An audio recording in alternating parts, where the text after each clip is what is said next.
سلام على عباده الذين اصطفى أما بعد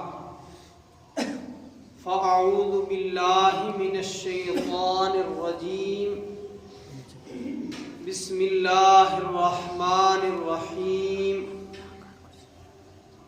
إنما المؤمنون إخوة فأصلحوا بين أخويكم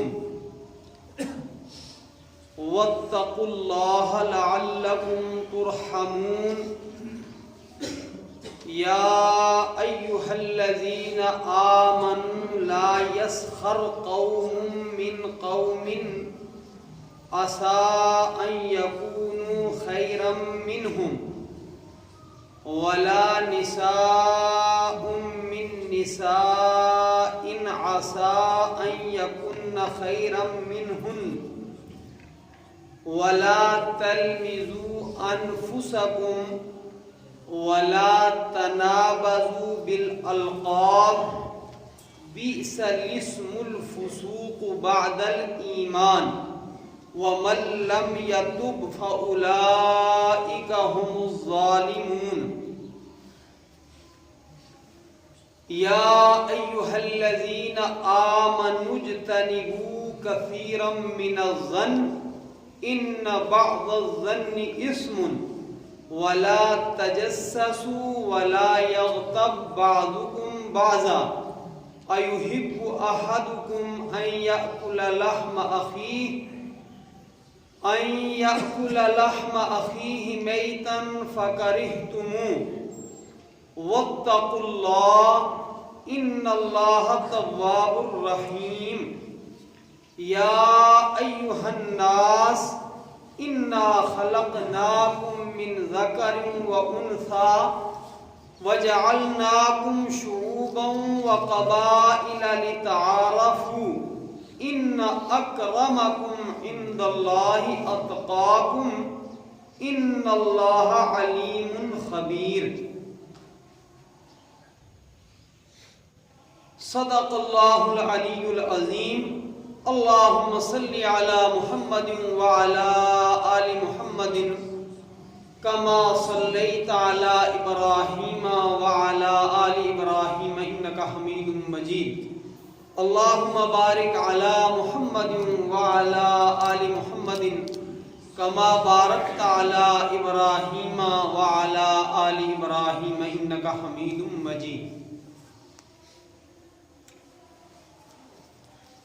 ایک درخواست تو آپ حضرات سے یہ ہے کہ مسجد میں بیٹھنے کے آداب ہیں ان کا خیال رکھ کر کے مسجد میں بیٹھا کریں۔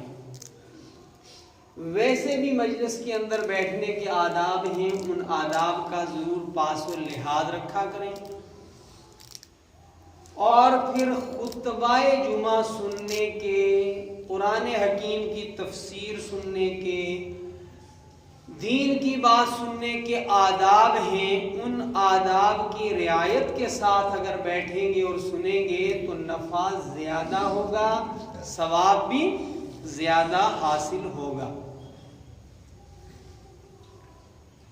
آج کی گفتگو کے لیے قرآن حکیم کے 26ویں پارے میں سورۃ الحجرات ہے۔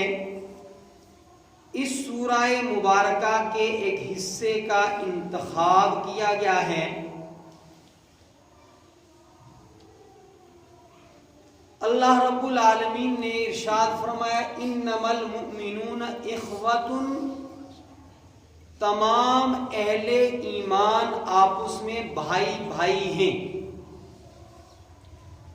فَأَصْلِحُوا بَيْنَ أَخَوَيْكُمْ، تم اپنے بھائیوں کے درمیان خوشگوار تعلقات قائم کرنے کی کوششیں کرو، اور اس معاملے میں تم رب تبارک و تعالیٰ کا خوف دل کے اندر رکھو، اور اس کا فائدہ اور نفع تمہیں کیا حاصل ہوگا کہ تم اللہ تبارک و تعالیٰ کی رحمتوں کے مستحق بن جاؤ۔ قرآن حکیم کی یہ آیت مبارکہ عالمگیر انسانی برادری کے قیام کی دعوت دیتی ہے. انسان کا انسان کے ساتھ بحیثیت انسان ایک رشتہ ہے. پھر انسانوں کے پڑوس میں جو انسان رہتے ہیں ان کے کچھ آپسی فرائض اور حقوق ہوتے ہیں. اور اسی طرح دنیا بھر کے اندر رہنے والے از مشرق تا مغرب، از شمال تا جنوب، لا الہ الا اللہ محمد الرسول اللہ صلی اللہ علیہ وسلم کے پڑھنے والوں کو اللہ تبارک و تعالی نے ایمانی اسلامی رشتے کے اعتبار سے بھائی بھائی قرار دیا. اور بھائی کے اوپر حقوق ہوتے ہیں. فرمایا انما المؤمنون فی توادیہم و تراحمہم و تواصلہم و تعاطفہم کمثل جسد واحد. فرمایا تمام مومن آپس میں ایک دوسرے کے ساتھ تعلقات رکھنے کے اعتبار سے، رحم دلی کے اعتبار سے، شفقتوں والے برتاؤ کے اعتبار سے ایک جسم کی حیثیت رکھتے ہیں. جیسے اعضائے جسم میں سے کسی ایک عضو کو تکلیف ہو تو اس ایک عضو کی تکلیف کو سارے جسم کے دیگر اعضاء محسوس کرتے ہیں. اور اگر آنکھ کوئی خوشگوار منظر دیکھتی ہے اور وہ حسین جمیل خوبصورت منظر دیکھ کر آنکھ راحت محسوس کرتی ہے تو سارا جسم جو ہے اس راحت کو محسوس کرتا ہے. پھر نبی اکرم صلی اللہ علیہ وسلم نے فرمایا مثل المؤمن کالبنیان یشد بعضہ بعضا، کہ مسلمان کے لیے ایسا ہے جیسے ایک دیوار کی اینٹیں ایک دوسرے کے لیے طاقت ہوتی ہیں، ایک دوسرے کے بقا کی ضامن ہوتی ہیں. ورنہ ایک اینٹ گر جائے تو وہ خود کیا اس سے جدا ہوتی ہے بلکہ دوسری اینٹ کا مقام بھی جو ہے وہ ختم کر دیتی. تو پہلی بات یہ ہے کہ کلمہ طیبہ کی بنیاد پر اللہ تعالی کی وحدانیت کے یقین کی بنیاد پر محمد عربی صلی اللہ علیہ وسلم کے امتی ہونے کی بنیاد پر عالمگیر اسلامی برادری ہیں ہم سارے کے سارے. اس عالمگیر جو ہے وہ برادری بن کر کے رہنے کا فائدہ یہ بتایا گیا کہ جب آپ دوسرے مومن کو اپنا بھائی سمجھیں گے تو آپ اللہ تبارک و تعالی کی رحمت کے مستحق بن جائیں گے. اور کائنات کا ذرہ ذرہ رب کائنات کی رحمت کا محتاج ہے. ہر انسان اللہ کی رحمت کا محتاج، ہر جانور اللہ کی رحمت کا محتاج، ہر درخت اللہ کی رحمت کا محتاج، ہر درندہ چرندہ پرندہ کیڑا مکوڑا میرے رب کی رحمت کا محتاج. اور اس رحمت کا حقدار جن اعمال کی بنیاد پر انسان بنتا ہے ان میں سے ایک یہ عمل بھی ہے کہ تمام اہل ایمان کو آپ اپنا ایمانی اسلامی بھائی سمجھیں. اس کے بعد اس سورہ مبارکہ میں وہ چیزیں جن کی وجہ سے کسی جماعت میں دراڑیں پیدا ہوتی ہیں، کسی ملت کے اندر انتشار پیدا ہوتا ہے ان کی نشاندہی کی گئی اور ہدایات جاری کی گئی کہ ان کاموں سے اپنے آپ کو باز رکھو. اگر تم یہ اور یہ کاموں کا ارتکاب کرو گے تو تمہاری جو اسلامی اخوت ہے، تمہاری جو عالمگیر ایمانی برادری ہے، فلاں بدعمالی کے ارتکاب کی وجہ سے اس برادری کا نقصان ہو.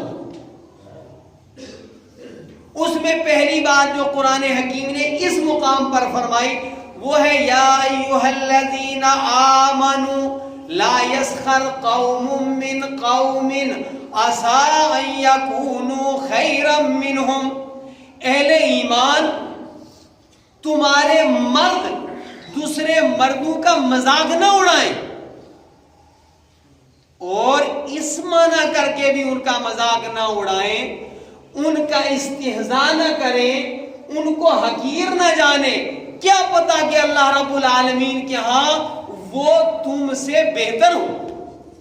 کون بہتر ہے کون کمتر ہے یہ فیصلے ہمارے جو ہیں وہ طاقت کے نہیں ہیں، یہ فیصلے اللہ تبارک و تعالیٰ کے پاس ہیں. صیغہ امر کے ساتھ، یعنی امر بمانا نہیں بھی، یہ بھی حکم ہوتا ہے کہ یہ کام نہ کرو. باقاعدہ ہمیں حکم دیا گیا کہ مسلمان مرد دوسرے مسلمانوں کا مذاق نہ اڑائیں اور عورتیں عورتوں کا مذاق نہ اڑائیں. اور اس کا یہ ترجمہ نہیں کہ مرد عورتوں کا مذاق اڑائیں اور عورت مردوں کا، اس لیے کہ جو اسلامی سوسائٹی ہے اس میں مرد مردوں کے ساتھ بیٹھتے ہیں، عورتیں عورتوں کے ساتھ بیٹھتی ہیں، اور عموماً جو دوسروں کا مذاق اڑایا جاتا ہے وہ بے تکلف مجالس کے اندر اڑایا جاتا ہے. یہ تو تصور ہی نہیں ہوتا مخلوط جو ہے وہ سوسائٹی کا اسلام کے اندر مرد و زن کی مخلوط جو ہے وہ مجالس کا قیام ہو. فرمایا پہلی بات اسلامی اخوت کو باقی رکھنے کے لیے یہ ہے کہ آپ ایک دوسرے کا مذاق مت اڑائیں. اور فرمایا کہ عورتوں تم جن دوسری عورتوں کا مذاق اڑاتی ہو ممکن ہے وہ اللہ کے ہاں تم سے بہتر ہوں. اور دوسری چیز پھر فرمائی وَلَا تَلْمِزُوا أَنفُسَكُمْ، بڑی توجہ طلب آیت ہے. وَلَا تَلْمِزُوا أَنفُسَكُمْ، اپنے عیب مت ڈھونڈو. اپنے عیب کون ڈھونڈتا ہے؟ جو پورا عیوب کے اندر ڈوبا ہوا ہے اس کو بھی دوسروں کے عیوب نظر آتے ہیں، اپنے نظر نہیں آتے. وَلَا تَلْمِزُوا أَنفُسَكُمْ، اپنے عیب مت ڈھونڈو. فرمایا اس کا ایک مطلب تو یہ ہے کہ اپنے مسلمان بھائیوں کے عیب ڈھونڈنا ایسا ہے جیسے اپنا عیب ڈھونڈنا. ایک مطلب اس کا یہ ہے. دوسرا مطلب یہ ہے کہ جب آپ دوسرے کے عیوب کو ڈھونڈتے ہیں تو پھر وہ آپ کے عیب ڈھونڈتا ہے، تو گویا آپ نے اپنے عیب ڈھونڈنے کے لیے اس کو مجبور کیا. اور تیسرا مطلب اس کا یہ بیان کیا گیا کہ جب آدمی دوسرے کے عیب ڈھونڈتا ہے تو اس کے لیے پہلے وہ ایک پلان بناتا ہے، منصوبہ بناتا ہے. تو فرمایا مومن بھائی کے عیب ڈھونڈنے کے لیے جو تم اپنے دل و دماغ کے اندر منصوبے بنا رہے ہو تو یہ تم گویا اپنے اندر عیب پیدا کر رہے ہو. اور اپنا عیب آدمی کو نظر آتا ہی ہے، وہ جانتا ہے، وہ اظہار نہیں کرتا. تو فرمایا کہ اسلامی اخوت کا تقاضا ہے وَلَا تَلْمِزُوا أَنفُسَكُمْ، تم اپنے عیب مت ڈھونڈو، اپنوں کے عیب مت ڈھونڈو. فرمایا وَيْلٌ لِكُلِّ هُمَزَةٍ لُمَزَةٍ، وہ لوگ جو لوگوں کے عیب ڈھونڈتے ہیں اور وہ لوگ جو لوگوں کے عیوب بیان کرتے ہیں، اللہ رب العالمین قرآن حکیم میں ارشاد فرماتا ہے ان کے لیے ہلاکت ہے، ان کے لیے بربادی ہے. ایک صحابی رضی اللہ تعالی عنہ سے روایت ہے، سیدنا حضرت عمر ابن الخطاب رضی اللہ تعالی عنہ امیر المومنین ہیں، اور امیر المومنین نے اپنے اوپر جو ذمہ داریاں لازم کر رکھی تھیں ان میں سے ایک ذمہ داری یہ تھی کہ رات کو آپ بستیوں کے اندر گشت لگایا کرتے تھے کہ کوئی انسان پریشان تو نہیں ہے۔ حضرت عمر رضی اللہ تعالی عنہ ایک گھر کے پاس سے گزر رہے تھے تو گھر کے اندر گانا گانے کی آواز آ رہی تھی۔ حضرت عمر رضی اللہ تعالی عنہ نے دیوار کو پھلانگا اور اندر داخل ہوئے تو دیکھا کہ وہ گانا بھی گایا جا رہا ہے اور شراب نوشی بھی ہو رہی ہے۔ دوسری روایت میں اس طرح ہے کہ اس سفر میں حضرت عمر رضی اللہ تعالی عنہ کے ساتھ حضرت عبداللہ ابن مسعود رضی اللہ تعالی عنہ بھی تھے، تو ایک گھر کے اندر روشنی جل رہی تھی۔ حضرت عمر رضی اللہ تعالی عنہ نے دور کھڑا کیا عبداللہ ابن مسعود رضی اللہ تعالی عنہ کو، اور آپ گھر کے اندر داخل ہوئے تو دیکھا کہ ایک بوڑھا شخص ہے، سامنے ایک حسینہ کھڑی ہے اور شراب سامنے رکھی ہوئی ہے۔ حضرت عمر رضی اللہ تعالی عنہ نے فرمایا کہ اس وقت دنیا کا بدترین شخص ہے تو۔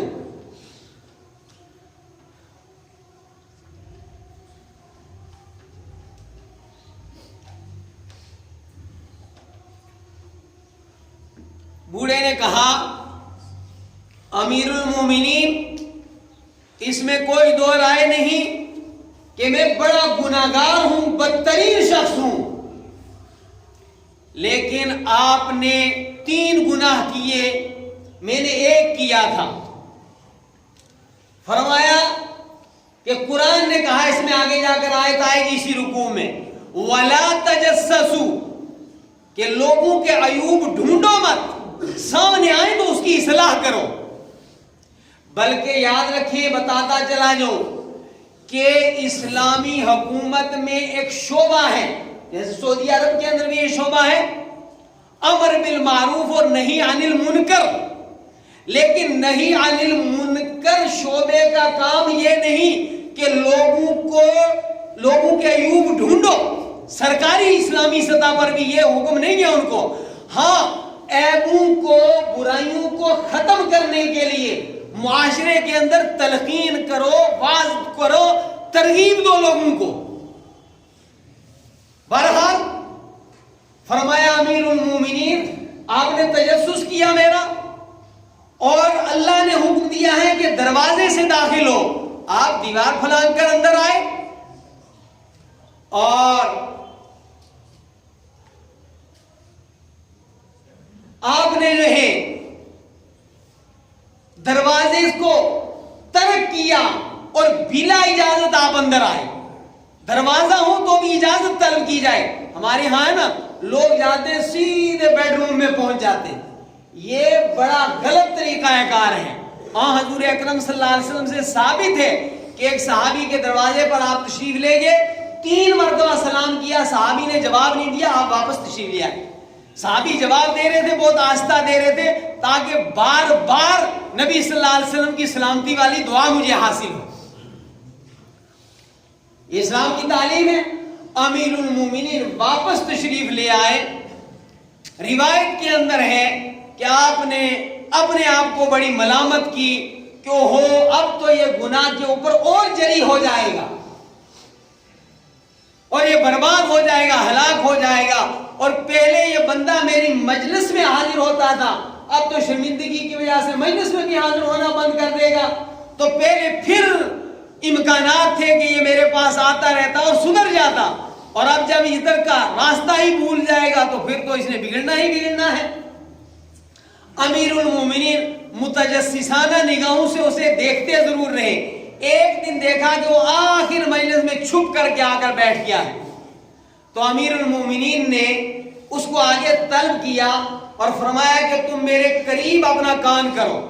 جب اس شخص نے امیر المومنین کے کان کے قریب، منہ کے قریب اپنا کان کیا تو امیر المومنین نے فرمایا کہ میں نے تمہارے گناہ کے متعلق کسی کو نہیں بتایا، یہاں تک کہ عبداللہ بن مسعود جو میرے ساتھ تھے ان کو بھی میں نے نہیں بتایا۔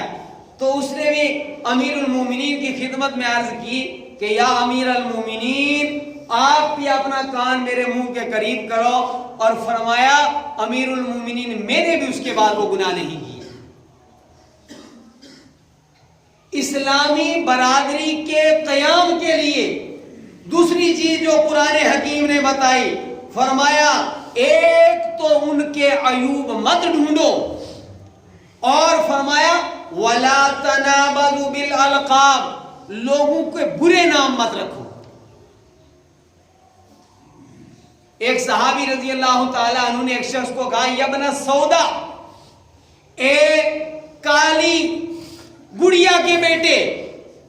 رسول اکرم صلی اللہ علیہ وسلم نے تنبیہ فرمائی اور فرمایا کہ اس کو پسندیدہ نام ہے اس سے پکارو۔ اس صحابی پر اتنا گراں گزرا، جنہوں نے یہ الفاظ استعمال کیے تھے، وہ لیٹ گئے اور اس صحابی کو جس کو کہا تھا کالی ماں کے بیٹے، اس کو کہا تم اپنا پاؤں میرے چہرے کے اوپر رکھو تاکہ میں نے جو برا لفظ تمہارے لیے استعمال کیا اس کی تلافی ہو سکے۔ وَلَا تَنَابَذُوا بِالْأَلْقَابِ، لوگوں کو ان کے برے القاب کے ذریعے مت بلاؤ، جو لقب ان کو ناپسندیدہ گزرے۔ اچھے ناموں کے ساتھ لوگوں کو بلاؤ، ان کو ان کے عیب، جسمانی عیب کے ذریعے بلانا، او لنگڑے، او اندھے، یا پہلے وہ کسی گناہ کے اندر ملوث تھا اس گناہ کے ذریعے وہ منسوب کر کے اس کو بلانا، پہلے اس کا کوئی مذہب تھا پھر وہ مذہب اس نے چینج کر دیا، اس برے جس کو آپ سمجھتے ہیں اس کے ذریعے اس کو پکارنا، ان چیزوں سے اسلام نے منع کیا۔ ام المومنین سیدہ عائشہ صدیقہ رضی اللہ تعالی عنہا نے بے خیالی میں ایک موقع پر اپنی جو ہے وہ سوکن حضرت حفصہ رضی اللہ تعالی عنہ، وہ بھی نبی اکرم صلی اللہ علیہ وسلم کی زوجہ مطہرہ ہے، ہم سب کی اماں جان ہے، تو وہ قد کے اعتبار سے پست تھی، تو بے خیالی میں ان کو کہہ دیا قصیرۃ، پست قد۔ تو رسول اکرم صلی اللہ علیہ وسلم نے ام المومنین عائشہ صدیقہ رضی اللہ تعالی عنہ کی اصلاح فرمائی اور فرمایا تو نے ایسا جملہ کہہ دیا ہے، اگر اس جملے کو سمندر کے اندر پھینکا جائے تو سارے سمندر کا پانی جو ہے وہ بدبودار ہو جائے۔ ایسے زبانیں چلتی ہیں ماشاءاللہ۔ فرمایا دوسروں کو برے القاب کے ذریعے مت پکارو، اور فرمایا ایمان لانے کے بعد یہ فسق ہے، یہ فجور ہے، یہ بہت بری بات ہے، اور اگر کوئی ایسے گناہ کے اندر مبتلا ہے تو فرمایا اسے توبہ کرنی چاہیے اللہ رب العالمین کے دربار میں، اور اگر وہ توبہ نہیں کرتا ہے، لوگوں کو غلط القاب کے ساتھ پکارتا ہے، مسلسل لوگوں کے عیب ڈھونڈتا ہے، فرمایا فَأُولَٰئِكَ هُمُ الظَّالِمُونَ، پھر وہ قرآن کے حکم کے مطابق ظالم ہے۔ فَأُولَٰئِكَ هُمُ الظَّالِمُونَ۔ ان چیزوں کی اصلاح کی ضرورت ہے میرے بھائی۔ پھر آگے فرمایا یا ایھا الذین آمنوا اجتنبوا کثیرا من الظن ان بعض الظن اثم، فرمایا اہل ایمان تم لوگوں سے بدگمانیاں مت رکھو، لوگوں کے اندر اچھائیاں ڈھونڈو، ان کے متعلق اچھے جو ہے وہ گمان رکھو۔ فرمایا اس لیے مطلقاً گمان سے منع نہیں کیا، بعض گمان ایسے ہوتے ہیں کہ وہ گناہ ہوتے ہیں، وہ برائی ہوتی ہے، آپ غلط سمجھ رہے ہوتے ہیں اس کے متعلق، اپنی ذات سے وہ ایسا نہیں ہوتا، تو فرمایا کہ دوسروں کے متعلق بدگمانی سے اپنے آپ کو بچاؤ، اور فرمایا وَلَا يَغْتَبْ وَلَا تَجَسَّسُوا، لوگوں کے عیوب ڈھونڈو مت۔ اس پر میں نے وقت کے تقاضے کے مطابق بات کر دی۔ وَلَا يَغْتَبْ بَعْضُكُمْ بَعْضًا، اور تم میں سے بعض کی غیبت مت کریں۔ غیبت کے ذریعے محبتیں جو ہیں وہ نفرتوں کے اندر تبدیل ہو جاتی ہیں، اور یاد رکھیں جمعہ کا وقت قریب ہے. غیبت کہتے ہیں کسی اصل میں امت کا ایک طبقہ اسے سمجھنے میں بھی ابھی. نبی اکرم صلی اللہ علیہ وسلم نے فرمایا کہ تم اپنے بھائی کا ذکر ان الفاظ کے ذریعے کرو کہ جن الفاظ کو اگر وہ سنے تو ناپسند کرے. اگر اس میں وہ عیب نہیں ہے پھر آپ اس کے اوپر وہ عیب لگا رہے ہیں تو یہ غیبت نہیں, یہ تو بہتان ہے. آپ کے وہ بھائی کے اندر ایک عیب ہے, اس کی پیٹھ کے پیچھے آپ اس کا عیب بیان کر رہے ہیں. فرمایا یہ غیبت. رسول اکرم صلی اللہ علیہ وسلم نے فرمایا بدترین سود, چونکہ وقت ویسے بھی کم ہے تو یہ ایک حدیث بیان کر رہا ہوں, اس کو کم از کم توجہ تام سے سنیں اور یاد کر لیں. نبی اکرم صلی اللہ علیہ وسلم نے فرمایا بدترین سود مسلمان کی غیبت کرنا, مسلمان کی آبرو ریزی کرنا. نبی اکرم صلی اللہ علیہ وسلم نے فرمایا کہ سود کے 70 دروازے. سود کے کتنے دروازے ہیں ذرا اس کو بولیں گے اور یاد رکھیں. سود کے 70 دروازے ہیں. فرمایا ادنا دروازہ سود کا, یا دروازے کے بدلے آپ درجہ سمجھو, درجہ.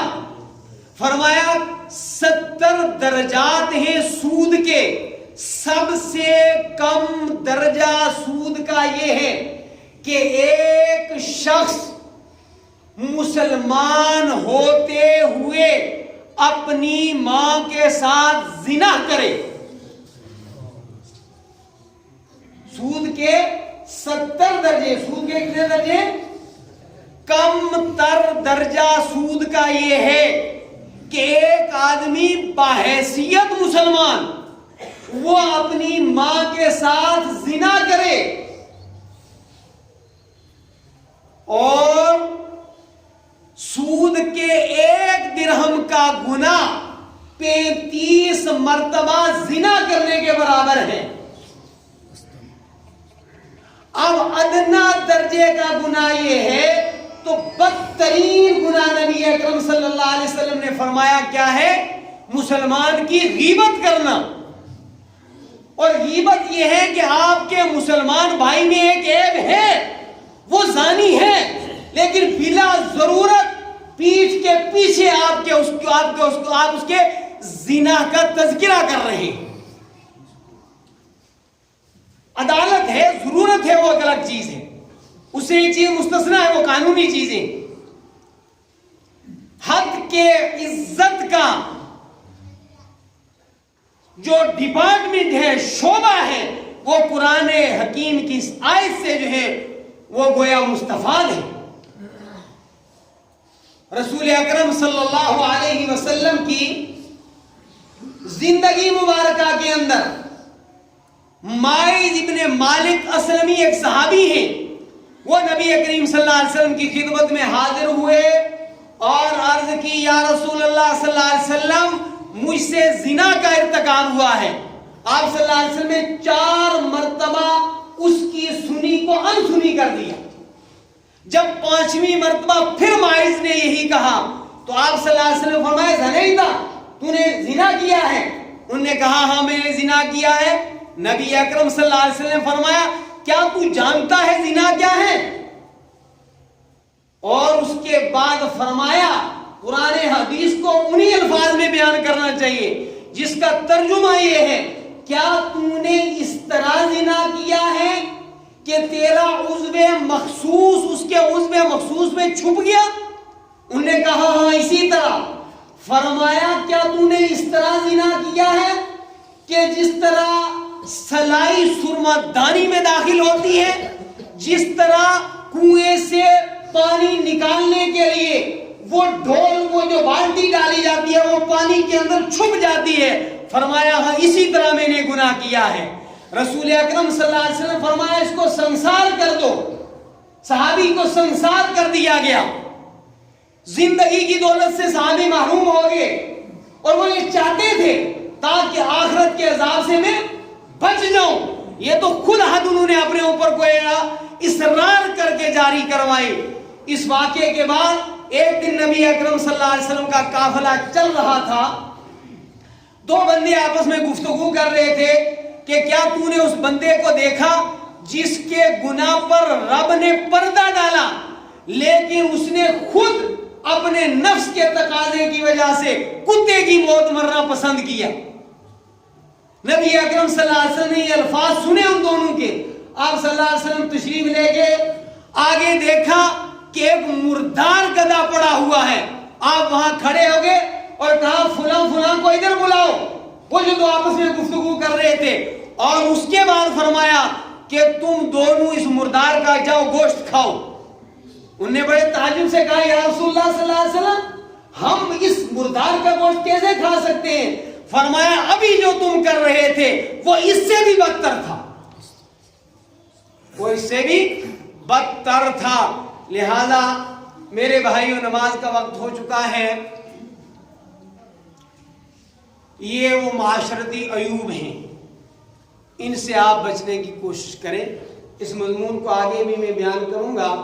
اس عاجز کا یہ عمل ہے اور طریقہ کار ہے اور کوشش ہے کہ موقع کی مناسبت سے عوام کی رہنمائی کی جائے۔ اس وقت جو ہے وہ آپ حضرات الیکشن سے گزر رہے ہیں، ایک جمہوری ملک کا ہم حصہ ہے، بہت اچھا ہے، لیکن اخلاقی قدروں کو، ایمانی تقاضوں کو تجسس کرنا، عیوب ڈھونڈنے، اور اپنے مخالف کا پانی بند کرنا، اس کے راستے بند کرنا، اس کی تذلیل کرنا، اس سے جو ہے نفرتوں کا ماحول بنانا، شریعت اسلامیہ میں یہ حرام ہے، حرام۔ ٹھیک ہے، تو حرام سے اپنے آپ کو بچانے کی کوشش کرے۔ اللہ رب العالمین خوش کن ماحول اپنے سماج کے اندر قائم رکھیں۔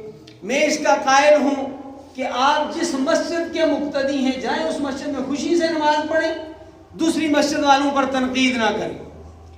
آپ جس پارٹی کے آپ خوشی کے ساتھ اس کے ساتھ چلیں، آپ کا حق ہے، لیکن جو ذرا بھی آپ کا مخالف ہے اس کا راستہ بند کرنا، اس کو جو ہے وہ گالیاں دینا، اس کو تکلیف پہنچانا، بھائیو یہ حرام ہے اسلام کے اندر۔ ٹھیک ہے، ان چیزوں سے اپنے آپ کو بچاؤ، اپنی مہر و محبت، اپنا پیار، اپنی غمیاں خوشیاں، ان کو باقی رکھو۔ ٹھیک ہے، محبتیں بانٹو، نفرتوں کو دور کرو، ہمدرد بنو، دوسرے کی عزت کے جو ہے وہ پاسدار بنو۔ فرمایا کہ ایک صحابی رضی اللہ تعالیٰ عنہ فرماتے ہیں کہ جب مجھے نبی اکرم صلی اللہ علیہ وسلم نے بیعت فرمایا تو 3 بیعت کے موقع پر مجھ سے وعدے لیے۔ فرمایا ایک تو میرے ساتھ تم یہ وعدہ کرو کہ نماز کا اہتمام کرو گے، فرمایا دوسرا وعدہ یہ لیا کہ تم زکوٰۃ ادا کرو گے، اور تیسرا وعدہ یہ لیا کہ اہل ایمان کے ہمدرد بنو گے۔ لہذا خوش اسلوبی اس کا خیال رکھو، قولوا للناس حسنا، اچھی باتیں کرو، محبت کی باتیں کرو، پیار کی باتیں کرو۔ اللہ رب العالمین ہم سب کو عمل کی توفیق عطا فرمائے۔